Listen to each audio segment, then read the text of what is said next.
Good day, and thank you for standing by. Welcome to the Addex Therapeutics Half-Year 2025 Financial Results Corporate Update Conference Call and Webcast. At this time, all participants are in a listen-only mode. After the speaker's presentation, there will be a question-and-answer session. To ask a question during the session, please press star 1 and 1 on your telephone. You will then hear an automated message advising your hand is raised. To withdraw your question, please press star 1 and 1 again. To ask a question via the webcast, please access the Ask a Question tab. Please note that today's conference is being recorded. I would now like to turn the conference over to your speaker, Tim Dyer, CEO. Please go ahead, sir. Thank you. Hello, everyone. I would like to thank you all for attending our half-year 2025 financial results conference call. I'm here with Mikhail Kalinichev, who will provide an update on our R&D programs. I draw your attention to the press release and the financial statements issued yesterday, which are available on the website.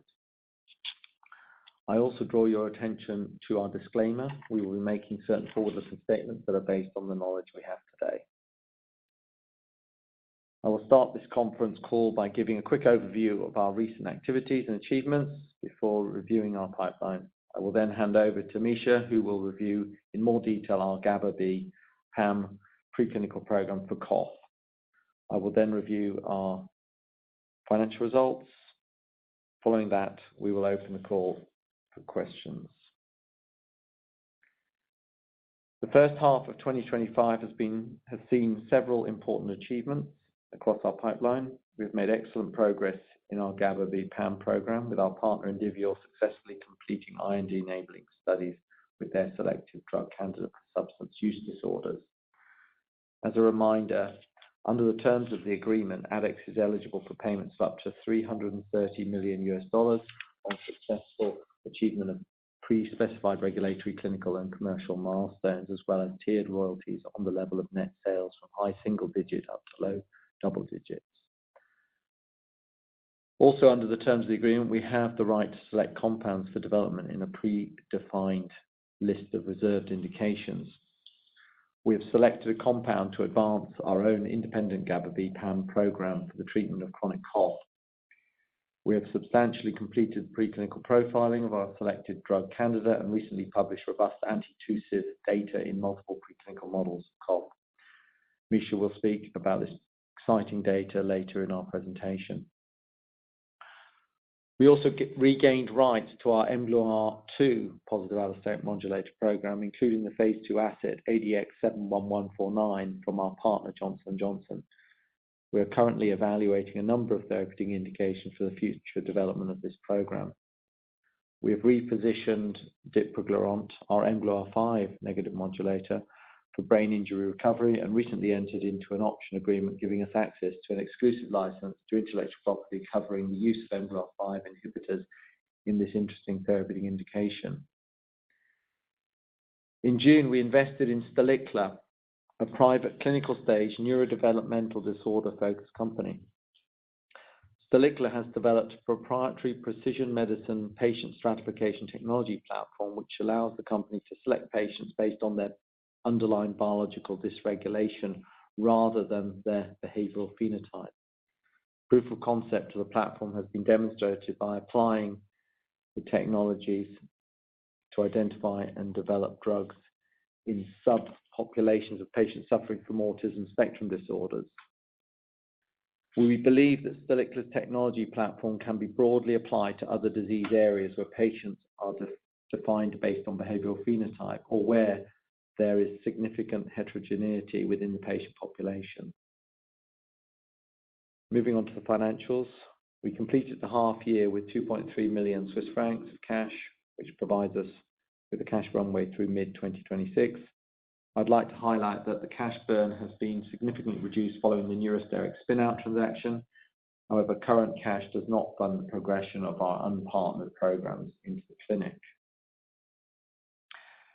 Now, for a quick review of our pipeline, we continue to believe in dipraglurant and are executing our plans to reposition development of the drug for brain injury recovery.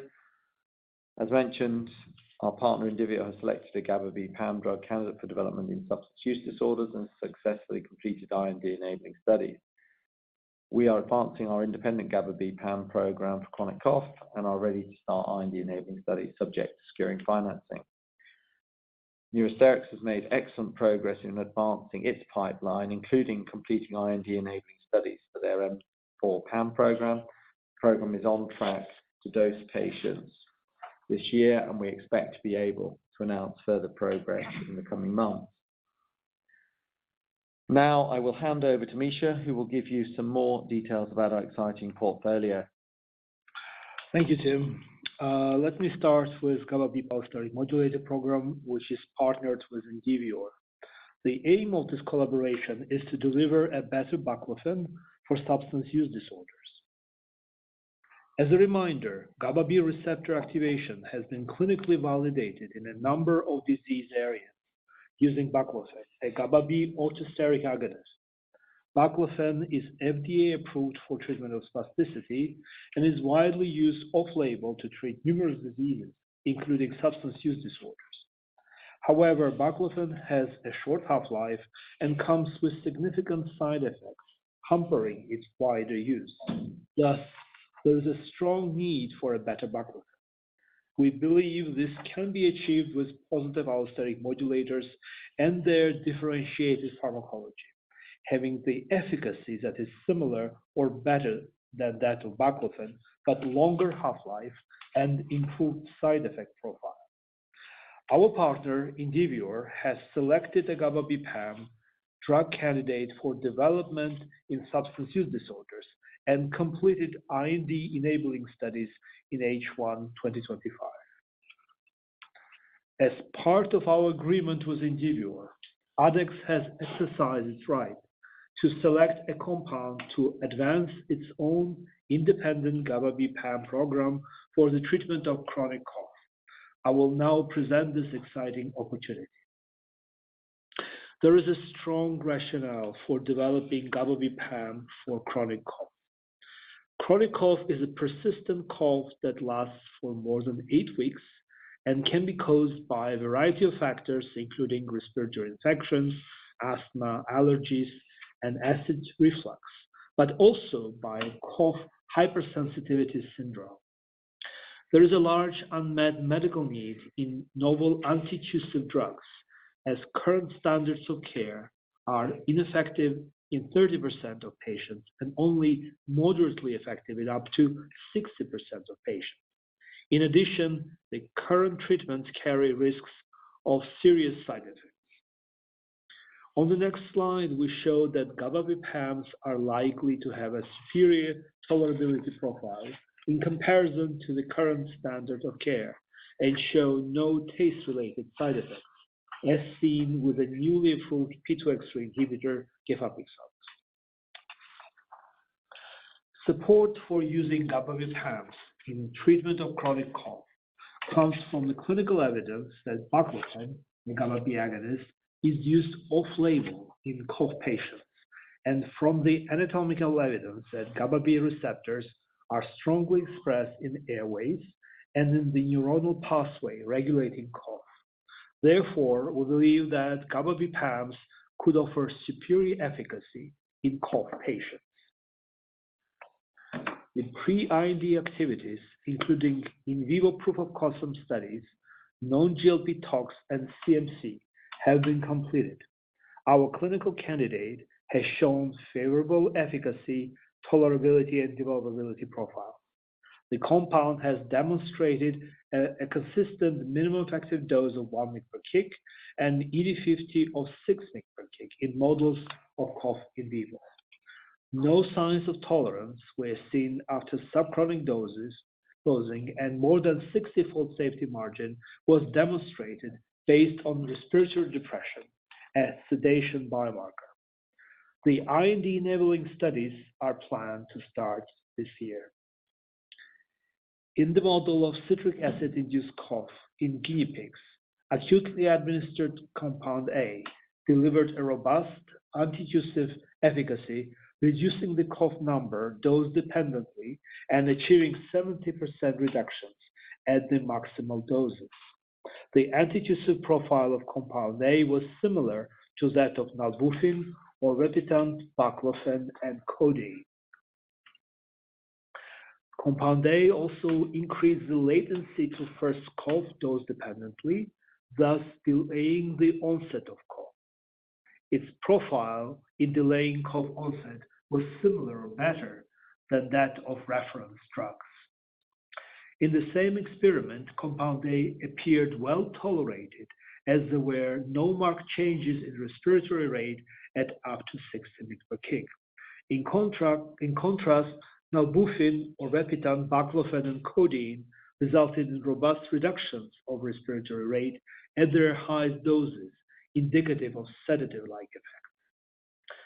When evaluation of the antitussive efficacy across compounds was done at the respective highest doses free from respiratory effects, compound A was shown to be superior to nalbuphine, orvepitant, baclofen, and codeine in both cough number and cough latency measures.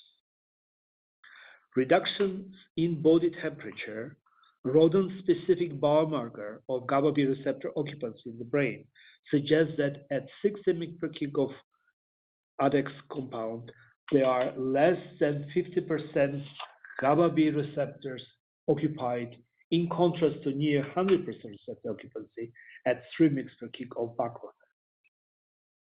Increases in growth hormone release in plasma, a translational biomarker of GABAB receptor occupancy in the brain, confirmed less than 50% receptor occupancy at up to 60 mg/kg of compound A.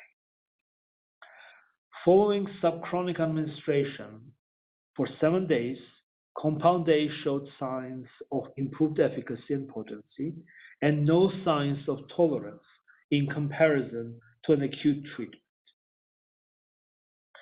No marked changes in respiratory rate, body temperature, and growth hormone were seen in subchronic versus acute treatment conditions with compound A. In the model of ATP-potentiated citric acid cough in guinea pigs, in a head-to-head comparison experiment, acutely administered compound A exhibited a trend of better efficacy and potency in comparison to that of P2X3 inhibitor, while showing signs of similar tolerability. In summary, we have selected a clinical candidate for chronic cough with a robust, reproducible antitussive efficacy of 1 mg/kg and good PK/PD. The compound has the potential to have the best-in-class, best-in-disease efficacy and tolerability profile and broad application in cough patients. The compound showed a favorable developability profile in non-GLP tox studies performed in rats, dogs, and non-human primates. Subject to raising financing, we are ready to start the IND-enabling study. This concludes our prepared remarks on the progress of our R&D program. Now I hand it back to Tim. Thanks, Misha. Now for a review of our Q2 2025 financials. Starting with the income statement. Income decreased by 0.1 million in Q2 2025 compared to 2024 and amounted to 0.1 million. The decrease is primarily due to the completion of the funded research phase of our collaboration with Indivior. R&D expenses of 0.2 million primarily related to our GABAB PAM program and decreased by 0.1 million in Q2 2025 compared to Q2 2024, and again, mainly due to the completion of the research phase of our collaboration with Indivior. G&A expenses of 0.5 million decreased by 0.1 million in Q2 2025 compared to Q2 2024, primarily due to decreased legal fees. The share of net loss from the 20% participation in Neurosterix Group accounted for using the equity method since April 2nd of 2024 increased by 0.7 million and amounted to 1.2 million for Q2 2025. compared to Q2 2024. Under IFRS, we are required to recognize our share of their results, which is a net loss. Now to the balance sheet. Our assets are primarily held in cash, and we completed H1 2025 with 2.3 million Swiss francs of cash held in Swiss francs and US dollars. Other current assets amounted to 0.4 million, primarily related to prepaid R&D and G&A costs. Our non-current assets are 5.8 million as of June 30th, primarily related to the 20% equity interest in Neurosterix Group, recorded on the balance sheet under the equity method of accounting for associates, and our investment in Stalicla. Current liabilities of 1.1 million at the end of June increased by 0.3 million compared to December 2024, primarily due to increased payables. Non-current liabilities of 0.1 million at the end of June decreased by 0.1 million compared to the end of December, primarily due to the reduction in retirement benefit obligations following changes in financial assumptions. Now to summarize, we have made excellent progress in our GABAB PAM program with our partner Indivior successfully completing IND-enabling studies with their selected compound for development in substance use disorders. Neurosterix has made excellent progress with their lead M4 PAM drug candidate successfully completing IND-enabling studies. We have strengthened the IP in our mGlu5 NAM program, and Dipraglurant is ready to restart clinical development for brain injury recovery. Our GABAB PAM cough program has demonstrated excellent preclinical efficacy and tolerability with IND-enabling studies ready to start. We are validating partnerships with industry, supportive investors, and a reasonably strong balance sheet, which puts us on a solid position to deliver on our strategic objectives. This concludes the presentation, and we will now open the call for questions. Thank you. As a reminder, to ask a question, please press star 1 and 1 on your telephone and wait for your name to be announced. To withdraw your question, please press star 1 and 1 again. Once again, please press star 1 and 1 on your telephone and wait for your name to be announced. To withdraw your question, please press star 1 and 1 again. To ask a question via the webcast, please access the Ask a Question tab. Thank you. We are now going to proceed with our first question.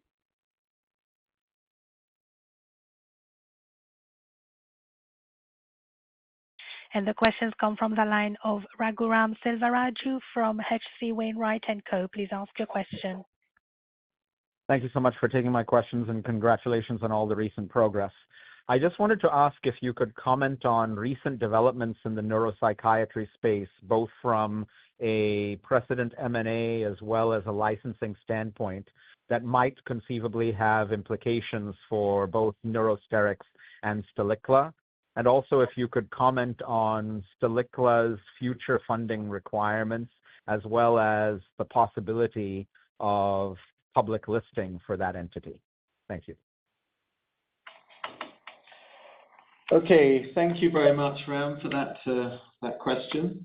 I mean, it's very encouraging to see that there is, continued, renewed, excitement within the neuropsychiatry CNS space. I mean, as you know very well, this all started at the back end of 2023 and continued through 2024, and now we see renewed interest with a number of recent transactions. But we are strong believers in CNS, and again, we've spun out Neurosterix with 65 million in financing in a Series A in April last year, really as a financing mechanism to get our portfolio of neuropsych assets moving, and they are moving very, very nicely. I really cannot speculate about the future of Neurosterix, as we are a passive investor now, only holding 20%. With respect to Stalicla, Stalicla is currently pursuing a number of strategies around financing, as are most private biotechs that are looking for money.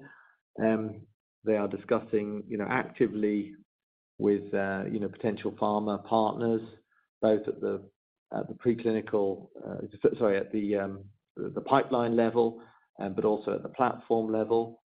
As you know, one of the things that Stalicla has pioneered and potentially is, a world leader in this ability to stratify patients, based on their underlying biological dysregulation, as opposed to just select them based on phenotypes.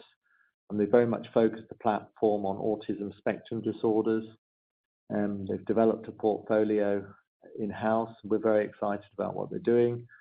Now, the financing need, they're pursuing, a number of discussions with investors to do a Series C financing.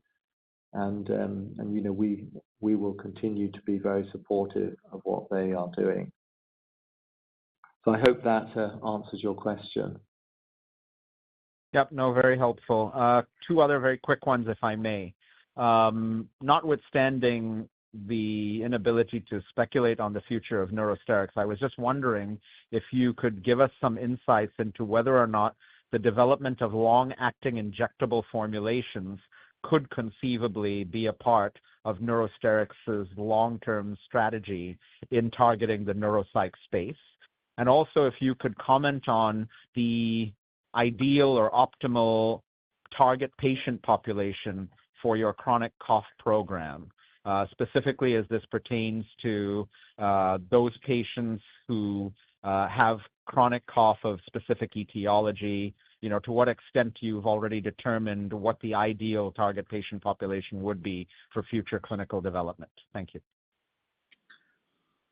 Okay, so there's two questions there. I'll leave Misha to answer the question on chronic cough.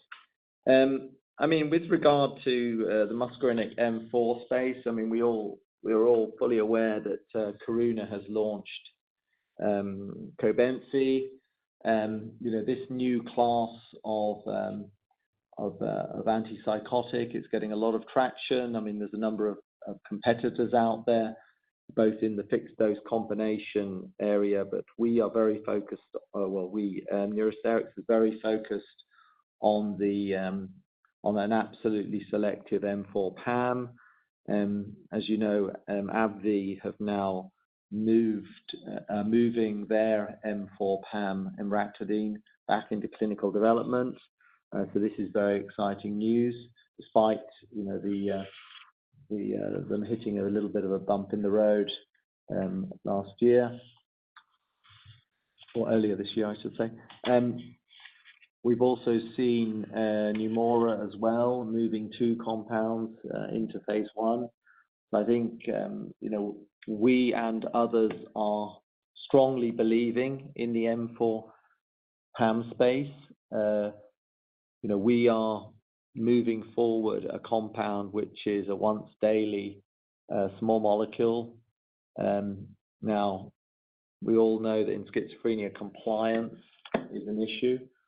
So, while at the moment the development within Neurosterix is very focused on, on moving through phase 1 and then into a phase 2 study, I'm sure M4 PAMs will be developed into longer acting formulations, not because they need to be, but just from a compliance point of view. That's the comments that I can make on the M4 PAM program within Neurosterix, and I'll hand over to Misha for comments on the GABAB. Yeah. From the range of GABAB PAMs that we had, we intentionally selected a centrally acting compound in order to broaden and maximize the range of chronic cough patients that we can aim at. This has been discussed a number of times with KOLs, and the progress of nalbuphine nicely captures the potential of centrally acting antitussive drugs and their superiority over peripherally restricted antitussive drugs such as gefapixant and other P2X3 inhibitors.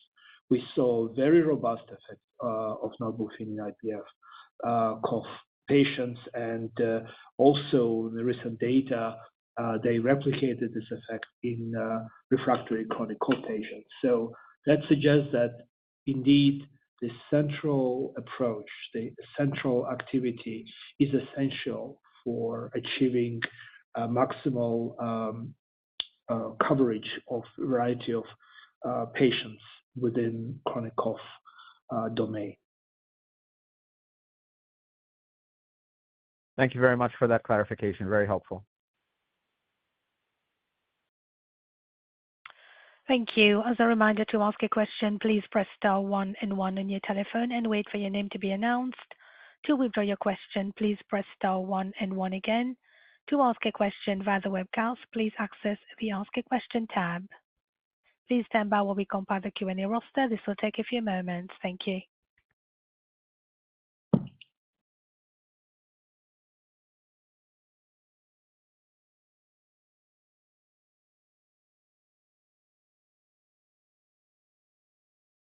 There are no further questions showing. Thank you, ladies and gentlemen. This brings the main part of our conference to a close, and I would like to hand back to Mr. Tim Dyer for the closing remarks.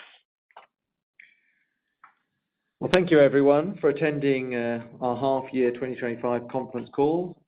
We look forward to speaking to you again soon and wish you all a very pleasant rest of your day. This concludes today's conference call. Thank you all for participating. You may now disconnect your lines. Thank you.